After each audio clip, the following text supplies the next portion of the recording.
തീരാവുന്ന ക്വസ്റ്റ്യൻ മതി, very simple. ഉപ്പ നിങ്ങൾ ഓക്കെ അല്ലേ, ഫൈനാൻഷ്യലി എന്തെങ്കിലും പ്രശ്നങ്ങളുണ്ടോ, നിങ്ങൾ മനസ്സിലാക്കാൻ എന്തെങ്കിലും പ്രശ്നങ്ങളുണ്ടോ, ആ ഒരൊറ്റ ക്വസ്റ്റ്യൻ മതി ആ ഒരു കണക്ഷൻ കൂടുതൽ ബിൽഡ് ചെയ്യാൻ വേണ്ടിയിട്ട്. There are lots of house wife literally working night and day for them. ആഗ്രഹിക്കുന്ന ഒരേ സംഭവം ഉണ്ടാവുള്ളൂ, ഉമ്മ ഉണ്ടാക്കിയ ഫുഡ് നല്ല ടേസ്റ്റ് ഉണ്ട് കേട്ടോ, ഉമ്മ നിങ്ങൾ ഇത്ര ഉഷാറാട്ടോ. ഇത് ആഗ്രഹിക്കുന്ന ഒരുപാട് ഉമ്മമാരുണ്ട്. മക്കൾ സ്റ്റഡീസിൻ്റെ കാര്യത്തിൽ ബിസിയാണ്, ഹസ്ബൻഡ് വർക്കിൻ്റെ കാര്യത്തിൽ ബിസിയാണ്, ഒന്നുമില്ലാണ്ട് ആരും അറിയാണ്ട് ഒരു മൂലക്കിൽ ജീവിക്കുന്ന ഒരു മനുഷ്യനാണ് ഒരു ഉമ്മ എന്ന് പറയുന്നത്. ആൻഡ് ലോകത്തിൽ കിട്ടാവുന്ന ഏറ്റവും ബെസ്റ്റ് ജോബാണ് ഹൗസ് വൈഫ് ആവുക എന്ന് പറയുന്നത്. പക്ഷേ ആ ഹൗസ് വൈഫ് അല്ലെങ്കിൽ വീട്ടമ്മ എന്ന് പറയുന്നത് മക്കളും ഹസ്ബൻഡും റിയലൈസ് ചെയ്യണില്ല. രാവും പകലില്ലാണ്ട് പണിയെടുക്കുക, ഫുഡ് ഉണ്ടാക്കുകയാണ്, പണിയെടുക്കുന്നുണ്ട്, വീട്ടിൽ ജോലി ചെയ്യുന്നുണ്ട്.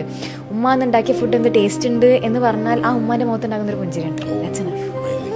അതൊന്നും നമുക്ക് പറയാൻ സമയമുണ്ട്. എപ്പം ആ മരണപ്പെട്ടതിന് മുന്നിൽ നിൽക്കുന്ന സമയത്ത് ആ തണുത്ത ഹൃദയത്തോട് അല്ലെങ്കിൽ തണുത്ത ബോഡിയോട് വിളിച്ച്